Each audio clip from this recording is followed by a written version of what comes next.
Hello everyone, and thank you for tuning in for another classic gaming episode from the Nostalgia Kid. If you haven't already, please hit the subscribe button and bell for classic gaming content from the 80s, 90s, and 2000s. Today we'll be reviewing the SEGA Genesis, so sit back as we dive into the history of this classic gaming console. Back in the early 80s, video games were in a large-scale recession due to the fact of oversaturation of gaming consoles and poorly produced games.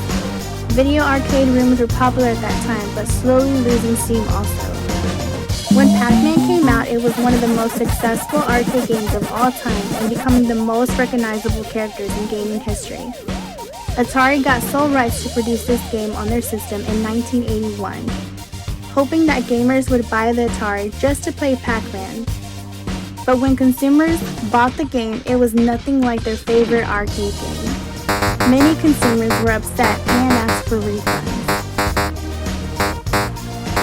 SEGA, who was a Japanese multinational game developer having roots back in the early 40s, was an importer of coin-operated games to Japan and manufacturer of slot machines and jukeboxes. But in the early 80s, despite the video game recession, SEGA had developed its first home gaming console called the SG-1000, but did not do so well because it came out the same day that the Nintendo Entertainment System was released in 1983 in Japan. Nintendo blew the SG-1000 out the water.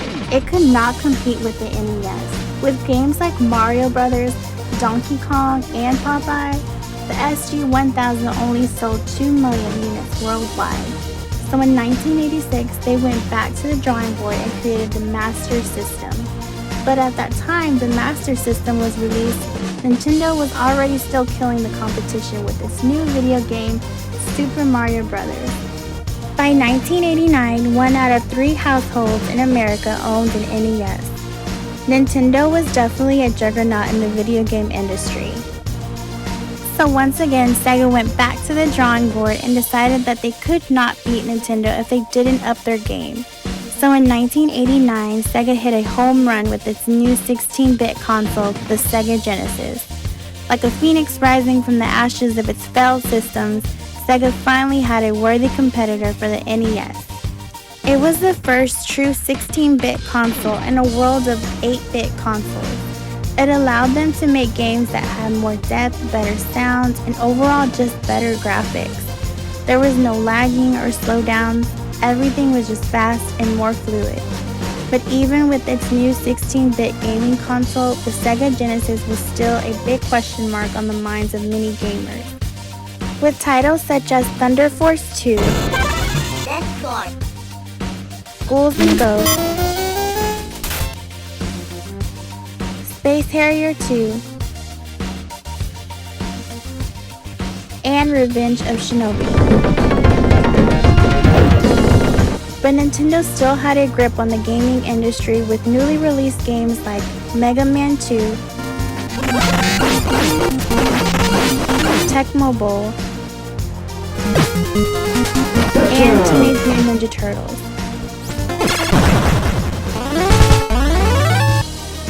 However, SEGA continued its stride with arcade hits and welcoming a third-party publisher to its platform, quadrupling its gaming library.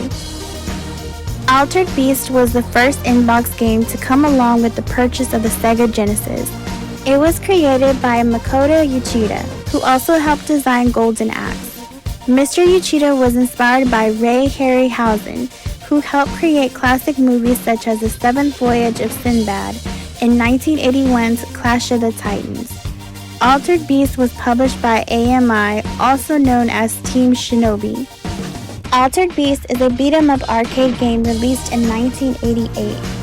The game is set in ancient Greece and follows a character resurrected by Zeus to rescue his daughter Athena from the evil ruler of the underworld Neph.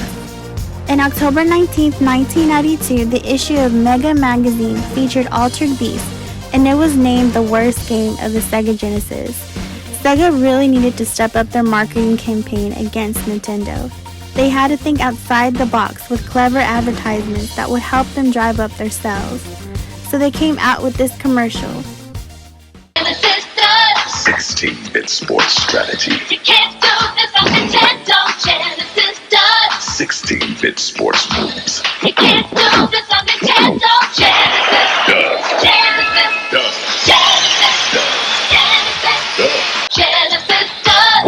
Nintendo.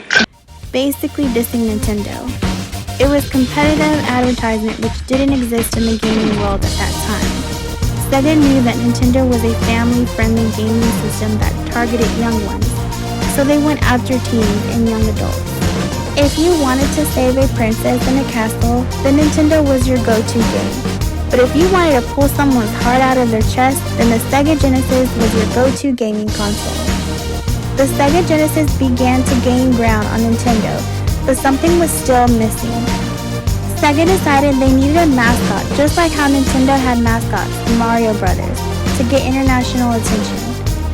So SEGA had an internal mascot competition, where employees could turn in mascot drawings. They had all kinds of different mascots pour in, but the drawing that won the contest was a hedgehog named Sonic. Created by Koji Naka and artist Naoto Oshima. No one had ever seen anything like Sonic. He was a blue blur ripping up the screen in his fast-paced world of loops and enemy robots. His speed symbolized the 16-bit gaming power of the SEGA Genesis. Sonic had attitude. If you didn't move him, he would tap his foot looking at his watch, basically telling you to hurry up and get back to the game. Sonic took SEGA to the next level. Now everybody wanted a SEGA Genesis.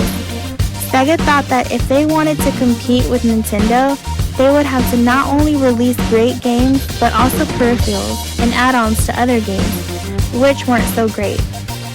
As the battle between SEGA and Nintendo intensified, it was SEGA's marketing that gave them the edge. Back around this time, nobody really knew when games would come out.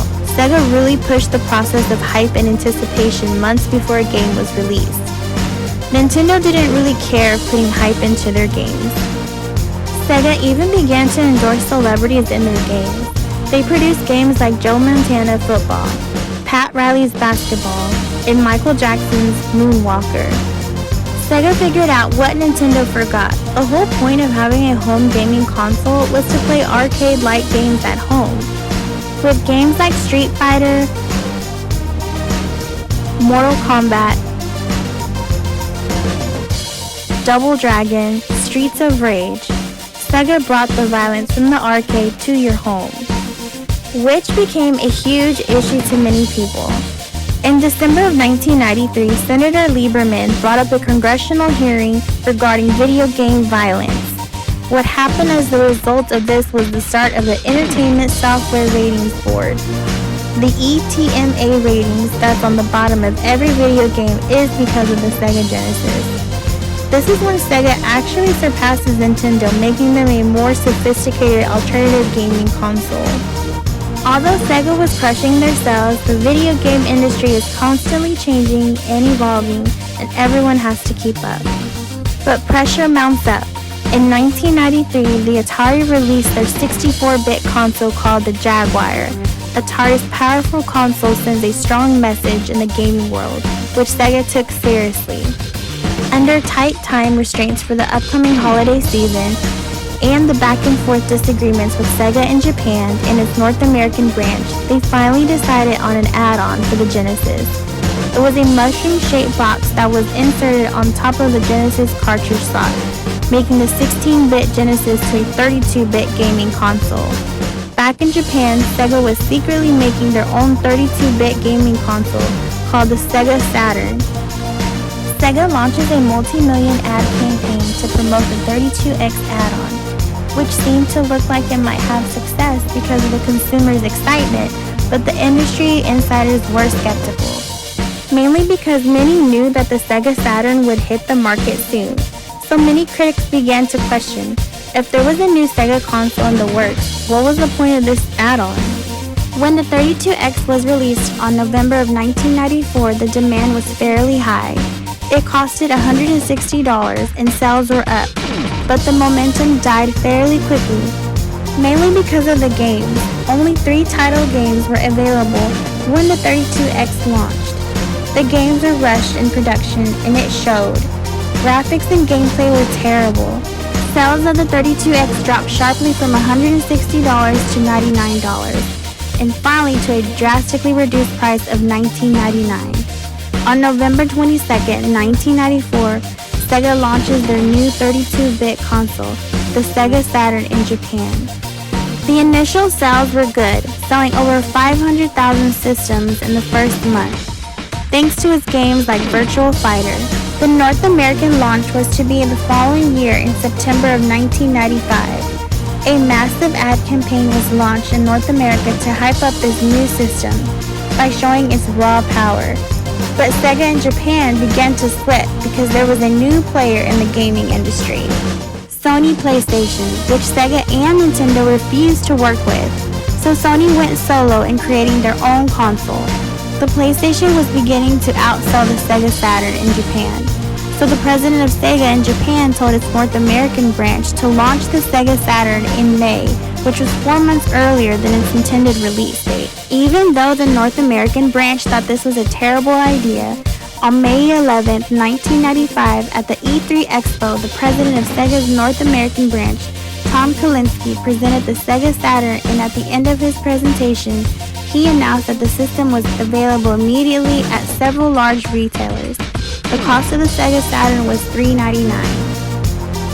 The next presenter was Sony PlayStation, which delivered the most iconic moment in gaming history. After discussing the features of the gaming console and other details, Sony's publishing president Olsen calls up Sony's computer entertainment president Steve Race. Mr. Race initially had a lengthy speech prepared but ditched it and went up to the podium and muttered only one word. $299.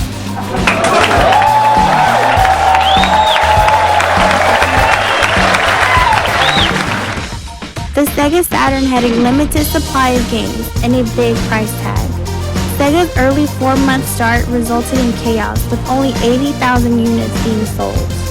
When the PlayStation launched in September of 1995, it sold 100,000 units in 2 days.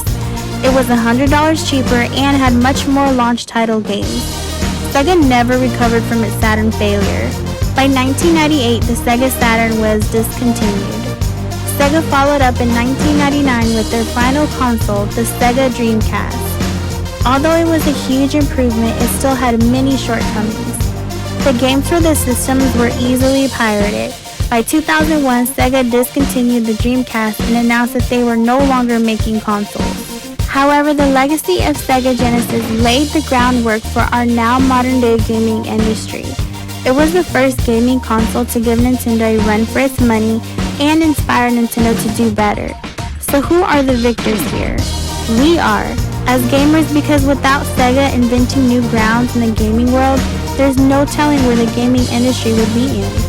The Sega Genesis will always be one of my favorite consoles.